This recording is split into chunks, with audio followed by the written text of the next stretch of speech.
Don't forget to like, comment, and subscribe if you're brave enough to stay aboard till the end.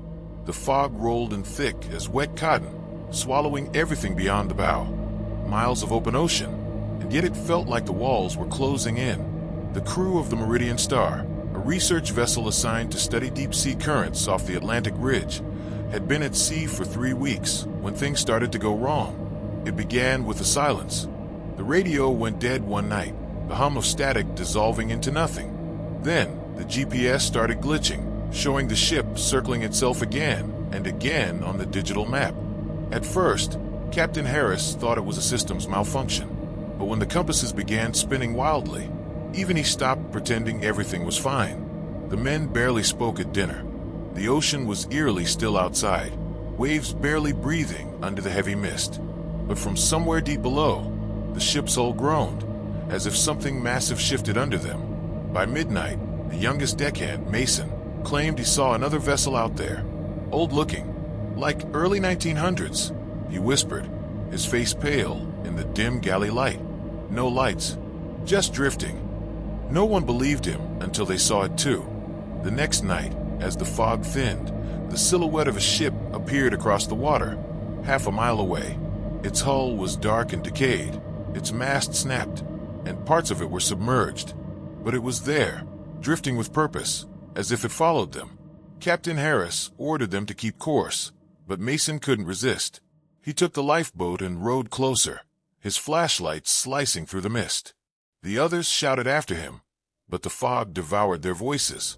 For several minutes, they watched the small light bobbing toward the ghostly outline.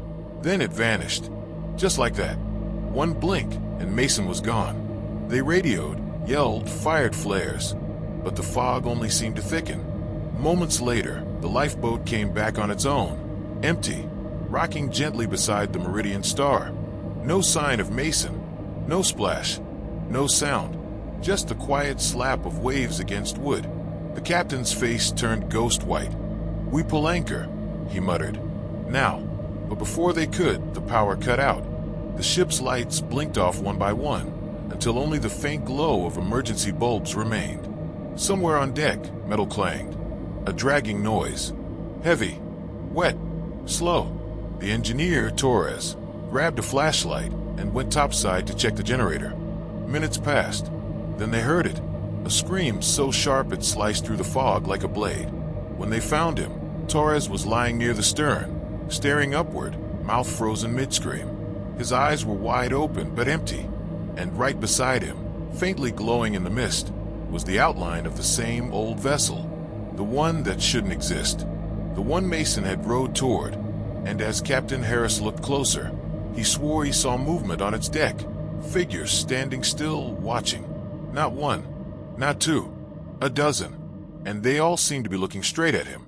The fog pressed against the Meridian Star like a living thing, thick, heavy, whispering against the hull as if breathing with the sea. Captain Harris stood frozen on deck, his flashlight trembling in his hand.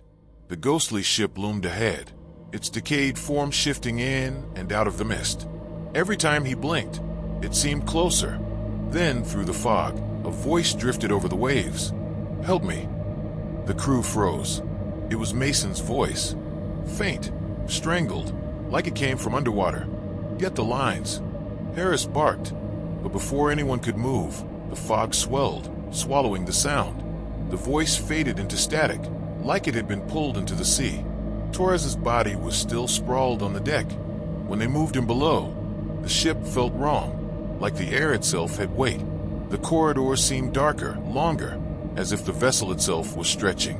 Down in the engine room, they found something that made every man's blood run cold.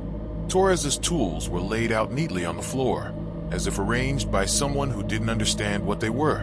And scratched into the steel wall behind the generator were 5 words. "The sea doesn't forget." By now, the men were unraveling. Jackson, the navigator, started muttering about lights beneath the water, glowing shapes that moved with purpose. "They're not reflections," he whispered, trembling. "They're looking up at us." No one slept that night. At 2:43 a.m., something massive struck the side of a Meridian Star. The entire vessel lurched, metal screaming as it tilted to port. The crew rushed topside, but what they saw wasn't waves. It was the other ship, now just yards away. It was right there. Its wooden hull was black with rot, covered in barnacles and seaweed. The name on its side was half erased, but a few letters were still visible. Adielini. The Adeline? Harris whispered. His voice cracked. That ship sank in 1912. Before anyone could respond, the ghostly ship's deck lights flickered on, dim, golden, unnatural, and then they saw them. Figures, standing shoulder to shoulder along the rails. Men, women, and children, all dripping wet, their faces pale and motionless. Their eyes shimmered faintly blue in the mist. The crew backed away in horror as one of the figures, an old man in a tattered coat, raised his arm and pointed directly at the Meridian Star. "Back us off," Harris shouted. "Now." But the engines didn't respond. The control panel sparked, every light flickering red. The ship wasn't moving. It was stuck. Then, the fog rolled across the deck again, dense, cold, alive. And when it cleared, Jackson was gone. Only his flashlight remained, spinning slowly on the floor, beam flickering toward the ocean. Below deck, doors started slamming. The sound of boots echoed through the halls, but no one was there. The intercom crackled to life, though no one had touched it. "Adeline, come home." The voice was low, gurgled, and wet. Harris clutched the mic, whispering back, "Who is this?" Static, then laughter, the kind that didn't sound human. By dawn, only 3 men were left, Harris, the cook, and 1 deckhand. They gathered in the galley, silent, pale, and hollow-eyed. The fog outside still hadn't lifted. But now, through the porthole, they could see the outline of the Adeline, still following them, matching every move they made. The cook finally spoke, his voice barely a whisper. "Maybe we're not the ones being followed." Harris frowned. "What do you mean?" The cook's eyes filled with tears. "Maybe we're the ones who drifted too far." At that moment, the power flickered again. The emergency lights dimmed, and through the static of the ship's radio, a final transmission came through, one that froze them all where they stood. Coordinates locked, Adeline returning home. The sound of chains followed, then silence, and somewhere in that endless gray fog, something began to pull them forward. Something deep, something ancient, something waiting beneath. The Atlantic was quiet, too quiet. If you stood on the deck of the Meridian Star that morning, you could hear nothing but the slow, distant breathing of the ocean, long, drawn-out waves that sounded almost alive. The fog had thinned, but not by much. It still clung to the ship, wrapping around the rails and whispering through the masts. Captain Harris gripped the compass. The needle spun uselessly, refusing to settle. His eyes were bloodshot. He hadn't slept in 2 days. The cook was gone now, vanished sometime during the night, leaving only Harris and the last deckhand Miller. Miller was sitting against the bulkhead, rocking slowly, muttering to himself. "It's not a ship," he whispered. "It's not a ship anymore." Harris wanted to tell him to stop, to pull himself together, but he couldn't, because deep down, he knew Miller was right. When he looked across the fog, he could still see the outline of the Adeline, but now it looked different, closer. The deck was slick with something dark that reflected the faint light like oil.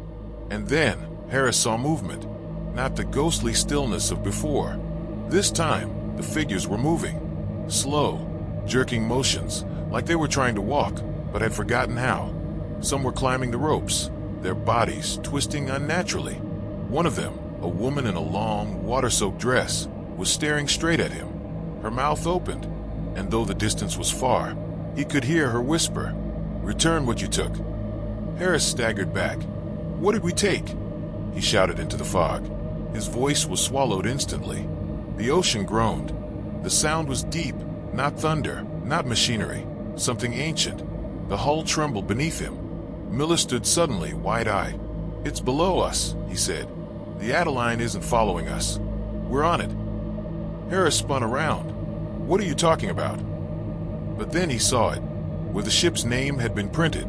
The Meridian Star. The paint was peeling away, and underneath it, carved into the metal itself, were faint, old letters. A D-E-L-I-N-E.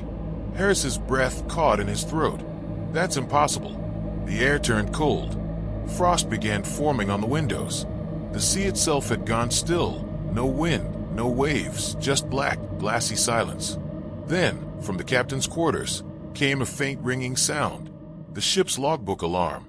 Harris slowly walked in, flashlight trembling in his hand. The door creaked open, revealing the logbook lying on the desk, open to a page that hadn't been there before. March 4th, 1912, Adeline's final voyage. The storm took the crew. The sea demanded a trade. Whoever finds this vessel must take our place. A drop of salt water hit the page. Then another. He looked up. The ceiling was dripping, but it wasn't water. It was blood. Suddenly, the entire ship groaned, tilting violently to the side. The fog outside turned crimson, and the sound of waves crashing against metal echoed like screams. Miller was shouting something, but Harris couldn't hear him. The wind was howling now, tearing through the decks like a beast. He stumbled out onto the bridge, the sky swirling above him in black and blue spirals of light. And there, rising from the water, was the Adeline, or what was left of it. Its hull split open like a mouth. The deck was gone, replaced by a gaping void that seemed to reach endlessly into the ocean's depths. Harris tried to run, but the floor beneath him cracked, splintering apart.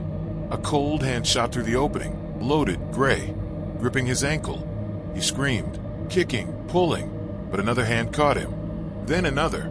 Voices filled the air, whispers, laughter, screams, all blending into one unbearable sound. Return what you took. Harris clawed at the deck, gasping for air, but the sea dragged him downward into the dark. The last thing he saw before the fog swallowed him was Miller standing at the edge, his eyes blank, his mouth moving silently as he whispered to the waves. By sunrise, the Atlantic was calm again. The fog cleared. There was no sign of the Meridian Star, just empty water. 3 days later, a cargo ship reported seeing a derelict vessel drifting off the coast of Nova Scotia. No lights, no movement. Its name had been nearly erased by rust and barnacles, but faintly, through the corrosion, you could still make out the letters, Adeline. And if you listened closely, you could swear you heard it, a faint tapping from within the hull, like someone knocking to be let out.